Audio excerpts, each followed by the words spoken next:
You're listening to an archived Cabral Concept podcast. After listening to this show, check out the most up-to-date podcasts available at stephencabral.com/podcasts or search directly on iTunes. And now, welcome to the Cabral Concept, where board-certified naturopath and integrative health practitioner Dr. Stephen Cabral shares how he was diagnosed at the age of 17 with a life-altering illness and given no hope for recovery. It was only after studying and traveling all over the world did he discover how to combine ancient Ayurvedic healing practices with state-of-the-art naturopathic and functional medicine to fully rebalance the body and re-energize it with life. It's time to discover how to get well, lose weight, and finally feel alive again. And now, here's your host, Dr. Stephen Cabral. And welcome back to another Mindset and Motivation Monday, where we're not only going to get you started right for the week, but we're going to help you move forward, take that next step towards your goals. Because remember, goals that are unrealized lead to anxiety. They lead to a lack of purpose. They lead to a just apathetic viewpoint of life. And that doesn't give you the life of passion, vitality, and zest that we all search for. And when people ask me, how did you get into all of this mindset and motivation, based coaching or talks or whatever we want to call this right now? And I just simply let people know that none of this in my life, just like maybe it's happened to you right now, but none of this was on purpose, essentially, meaning that I came into it as a need. I ended up at a place at 17 years old where I was not happy with my life. That my body was completely broken down, but so was my mind. I used to think before that point that my mind was in a good place. What I later came to find out was that when I got that sick, it was a sick mind that went along with a sick body. Before the age of, let's say, 20, because it still took me a couple years to learn these lessons, and they were hard lessons. When I look back and reflect, of course, no one knows it at the time typically, but when I look back and reflect, I can see that I was not selfless, but actually selfish. I had a temper, that I was more competitive than I should have been, that I was quick to judge. All of these things that I revolt against now, that I'm really not for, that I preach against, I was all of those things. But it really takes one to know one. And that's why I judge no one. I understand that we all are at different points on our journey, and I'm still growing myself. There's no way that I've reached the pinnacle. And with every day that passes, I realize that there really is no pinnacle to get to. There is no final destination. And that's the beautiful thing. I can work on this for the rest of my life, just like you can work on you for the rest of your life. You're a masterpiece always in the works. That's how it should be. So at 17 years old, when I got really, really sick and no doctor in the world could essentially put me back together and they gave me no hope for recovery, that does a lot to your mind. And I was no longer the person that I once was. I couldn't study the same way that got me in the National Honor Society, that let me do well in school. I had brain fog. I had hot flashes as a 17-year-old. I had Addison's disease, which was later diagnosed, which is no cortisol output. I couldn't play sports anymore because I had mitochondrial damage. I lost most of the mitochondria in my cells. So what happened was all of the things that built the ego that was Stephen Cabral, they no longer existed. I literally was a shell of my former self. And because of that, it was a blessing in disguise. Because of that, I had to rebuild my entire body, rebuild my entire life. And that, of course, all started with my mind. So if you're depressed right now, if you're anxious, if you're suffering from obsessive compulsive disorder, if you're suffering from PTSD, I understand where you're coming from. I know what it's like to have been there. But what I can tell you is that there is no way out of this without first giving yourself hope and the possibility of achieving something better and bigger with your life than you are right now. And that's not a bad thing, and that's also subjective. That is a good thing. You are meant to be more every single year than you are right now. And if you're 75 listening to this, you're meant to be more at 76 than you were at 75. And I'm going to talk about that as I get into the show here today. So why do I call it a blessing in disguise? Well, it took a traumatic experience in my life to actually shatter the person that I was before that. And since I was in so many pieces, I had to literally pick them all up. And at that point, though, I was allowed to rebuild in any way that I chose. So never look at yourself when you're at the very bottom as a bad thing. You have nowhere else to go but up. And I know you've heard that before, but what you may not have heard is that you have nowhere else to go but up, but you actually now get to choose which path you want to go up. There are many different ladders to take. There are many different paths to take in life. And I'll tell you this is that there isn't necessarily one path that's better than the other.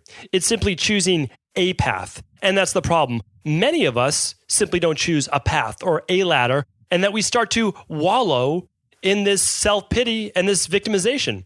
And believe me, I'm being stern right now because I've been there. And I'm being stern because I'll tell you right now, if you continue to play the role of the victim as I once did, you will spend months or years in your same exact place. And you will not feel any better 1 second of that time. That's it. But when you will feel better is when you actually start to move forward. It won't be easy, nor is it supposed to be. But those people who live the life of joy and happiness and peace are doing so because they've moved through the same types of transformations that you have to go through right now. And the growth is always why it's worth it. And if you don't focus on putting a timeline on when you have to get to whatever that is, and we're going to explain what that is in just a moment, when you don't have to put a timeline on it, when you don't have to put pressure on yourself, when you don't overwhelm yourself with everything that you have to do, and understand that you just can do, that you can be, and that you can achieve anything that you want to be, well, then it gives you hope. And then you can start to put together timelines. So what I want to do with you right now, and usually I don't share these things, and the reason is that I always want you to have context. So I work with people in my functional medicine practice from a very different way as other functional medicine practitioners, naturopathic doctors. And the only reason I say that is because I understand, meaning I mentor a lot of other doctors. I mentor a lot of other students. Just earlier today, I spoke with a woman from Bastyr, which is an amazing naturopathic doctoral school, one of the top 5 in the United States, arguably maybe the top 1. But here's the thing. They're training doctors just as if they were in conventional medicine to look at the human as essentially an organism or a number. And so I just want to say this, meaning that I love all of these naturopathic doctoral schools, okay? I love them and I promote them, and I hope that if you're thinking about becoming a naturopathic doctor right now, that I'm not swaying you. What I need you to understand is that doing curriculum and joining a school and studying textbooks is not the same as working with humans. So first you need to get the education. That's paramount because you need to be able to help people. So yes, but once you graduate, you have to understand that now you're working with humans and they come from very difficult situations. I just answered a question over the weekend on the Cabral House Call. One woman, she has one child. She just had twins. Her mother passed away and she has a back injury and she's in this downward spiral and she has all these symptoms. And the symptoms are from stress. She's in a survival-based state. She has 2 toddlers that are twins. That's going to be incredibly difficult, as any parent would know. She has another child. She has a partner spouse that she needs to make sure that, she's giving them time. Her mom, who I'm sure she was close with, passed away, and then she got injured. So now she can't even do any of those other jobs to the best of her ability. And that's extremely difficult. And that's stressful. But if you go in as a naturopathic doctor and you say, oh, well, you just need some more licorice root and you need some B12. Well, that doesn't solve the problem. You're looking at B12 and you're looking at licorice root as green medicine. You're looking at replacing drugs such as cortisone or Cortef and something to give the body energy. But the body doesn't need more energy. What it needs to do is take the foot off the brake and the gas at the same time. What it needs to do is start to repair at a psychological and a nervous system physiological level. And when you could do that, you can make real change. So people, say to me well, how are you going to help me within 12 to 16 weeks like you say you can do when I've never gotten any relief in the past? And then I just say to them, I say, I don't want to work with you until you're ready because there's no point. It's never a waste of my time, but I don't want you to waste your time. I don't want you to waste your investment. What I want you to understand, though, is I'm going to work with you as a human. It's not just me. You can work with any natural health practitioner, not just me. What I'm telling you is what you need to do yourself and what the practitioner has to do. And there's a lot of practitioners listening right now. So you have to understand that you're sitting across from another human. You're having a human-based interaction. And that's what I try to do. I try to get to understand the person. Sometimes people are, they're questioning when I ask certain questions. I want to know their routine. I want to know when they wake up. I want to know if they have the support of their spouse or their partner or roommate. I want to know all of these things because I want to know them and then how I can best support them. But another role that I play is once I get them well health-wise, or if someone needs me in a different capacity because they're already healthy, I do something I call, which is holistic life coaching. So it's not just life coaching, meaning that you need to clean up the clutter in your life. And again, there's nothing wrong with that either. And I don't like the term life coaching, so I call it holistic lifestyle medicine or holistic life coaching. And when I say holistic, I mean WHOLISTIC, and that means the whole person. And so what we do is we do 2 30-minute calls per month, and sometimes it's a little bit less, but that's typically what we're doing. And we're trying to get people to understand where they're going in life. And I want to share what I do with you because, again, it's a numbers game. And everyone understands that from their own life as well. You can only have so many friends. You can only have so many relationships. You can only go to so many dinners. And you could only even have so many jobs. Like even if you work 2 jobs, could you work 3? You might be able to work 3, but you definitely can't work 4 or 5, like unless they're only a couple hours each. So it's simply a numbers game. So that's why if you and I never get to work together, if you don't get to work with my team, my health coaches, if you never run a lab through us, I need you to be able to take the content and context from the Cabral concept and apply it to your life. Because that's the point, is that I want you to move forward. I want you to be more productive in your life.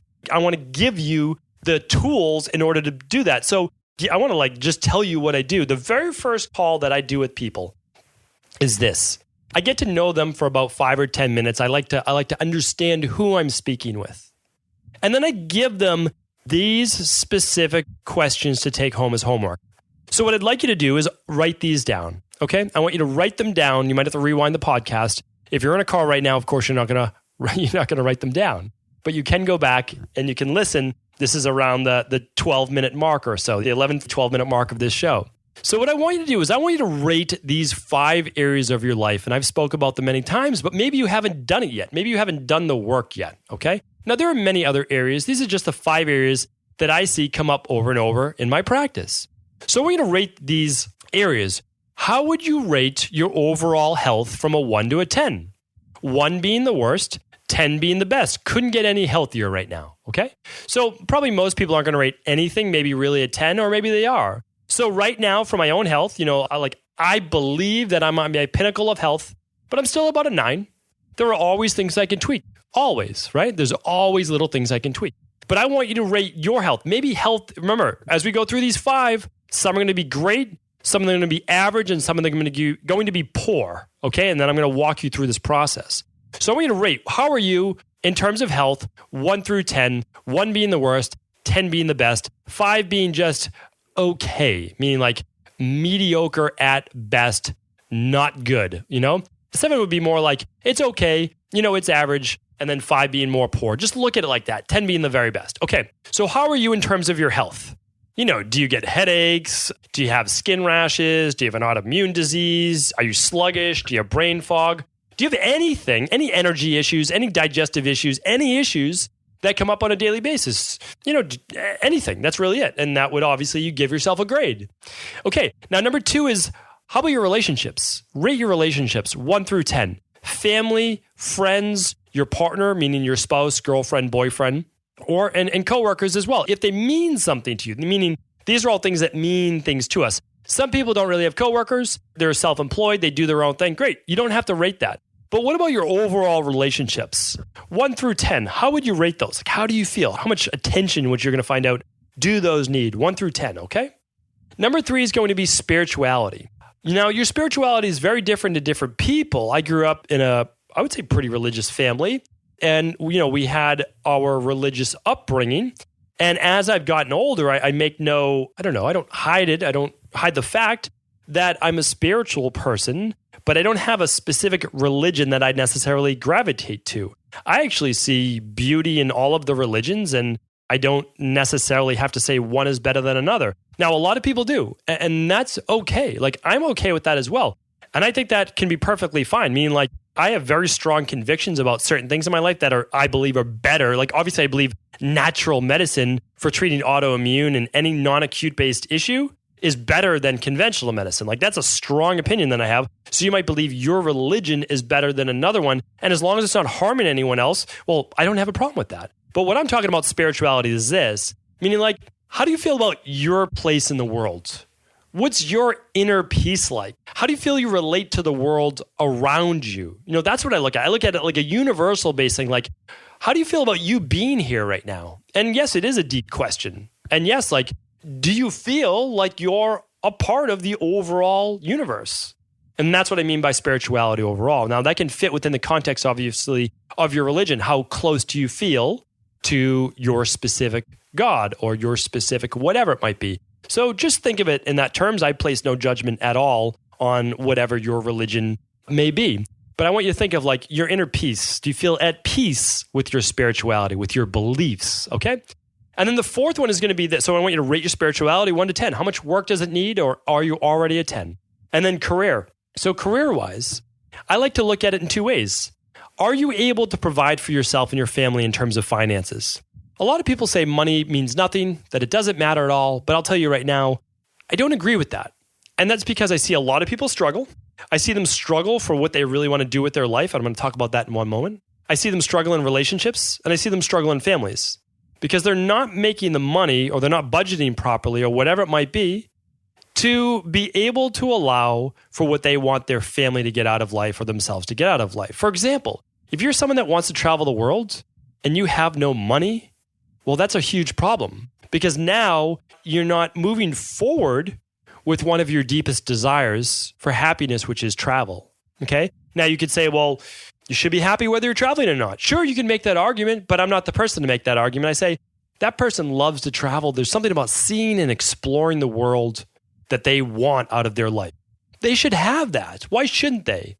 If your job is not making your financial ends meet to make your goals come to fruition, well, then you need to work on that. And that could be a 1 through 10. But also a career to me, now again, it doesn't have to be the way that you make money. That can be different. So it could be a hobby career. Are you living your passion? Are you living your purpose? So for me, I'm doing exactly what I'm supposed to be doing, which is teaching. It's not necessarily about medicine. It's not necessarily about body transformation, and it's not necessarily about living longer, although those are the things that I work on. For me, it's about teaching.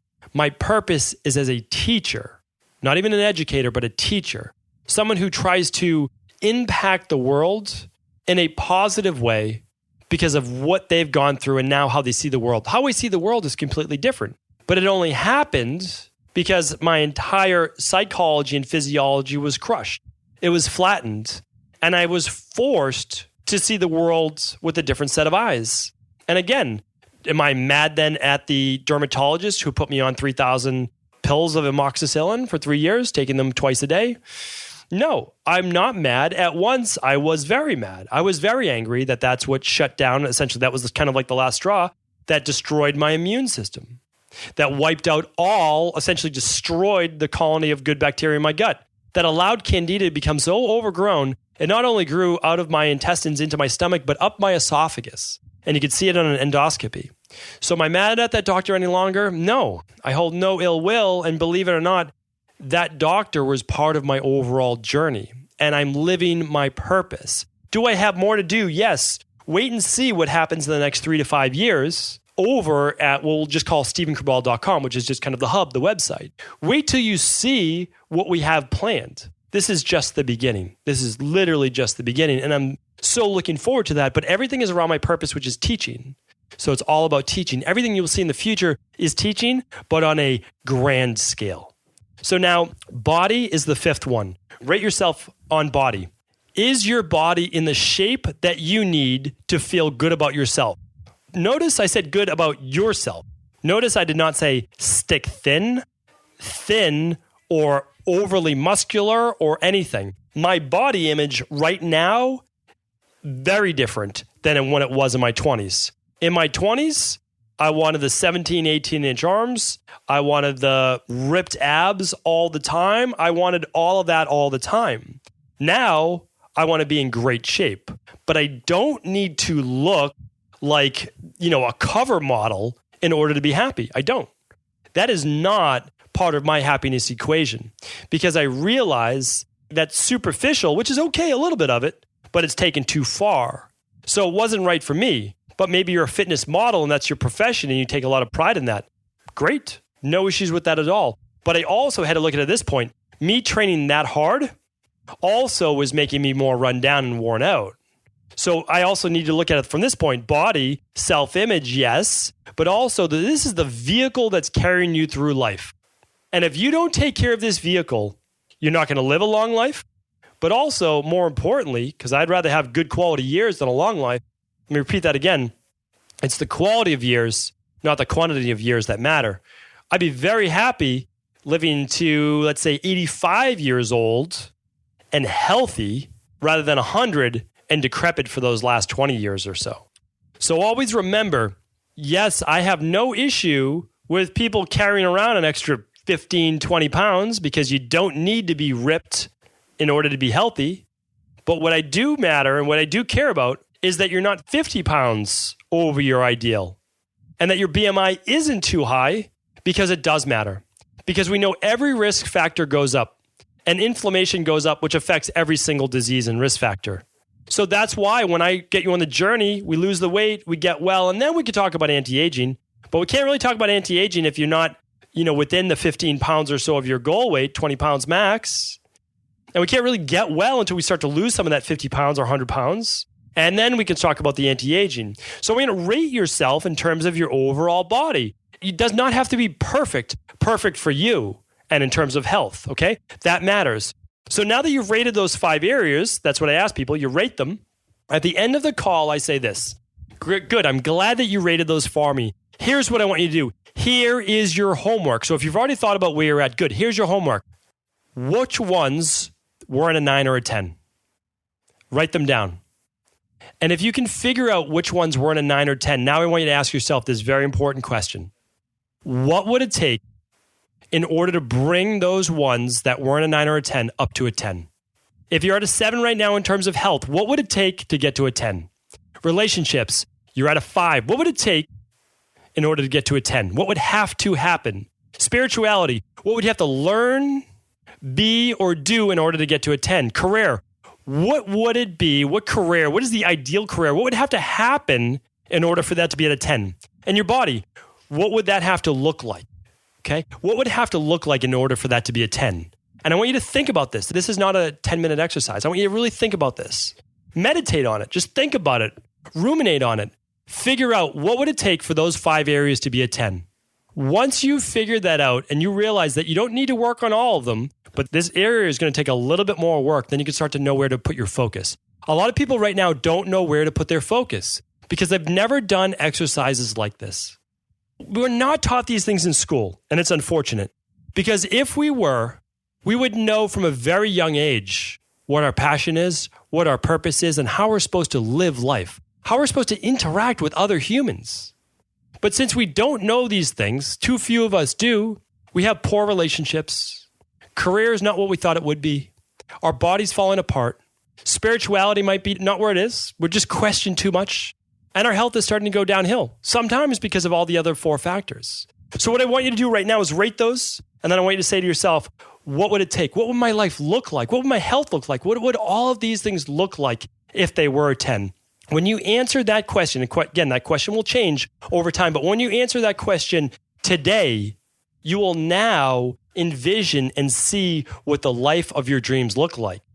That will now bring you out of depression. It will bring you out of despair, or will at least allow you to have some hope. It will allow you to visualize a place that you one day want to get to. And it does not have to be tomorrow, because we have to take the steps to move forward each and every day. If there are any questions on this topic, I want you to write in. If this helped you at all, I want you to write in. You can simply go to stephencabral.com/ask Cabral. I appreciate each and every one of your listens. If this episode was helpful in any way, please do feel free to share it with others. Did you know that the body really only becomes sick or imbalanced in only 2 ways? Over time, you become deficient in vital nutrients, and you also accumulate toxins internally and from the environment. As those nutrients diminish and you increase your total toxic load, your body then begins to show the first signs of dis-ease. It's actually quite predictable, and the good news is that if we know how you began to fill up that proverbial rain barrel, we also know how to empty it to begin the healing process. I was fortunate enough to learn this ancient healing process from my mentor after suffering from debilitating diseases for close to a decade. It was only when I began to implement these techniques did I finally overcome my illnesses and go on to live a life of energy and vitality that I now enjoy. I'd like to share with you now what I discovered after traveling all over the world and how to combine the best of ancient healing wisdom with state-of-the-art science. Allow me to teach you exactly how I've been able to help over 250,000 people to empty their rain barrel and begin to transform their body and lives into what they've always hoped they could be. To get your copy of the international bestseller, The Rain Barrel Effect, simply go to stephencabral.com/rainbarrel.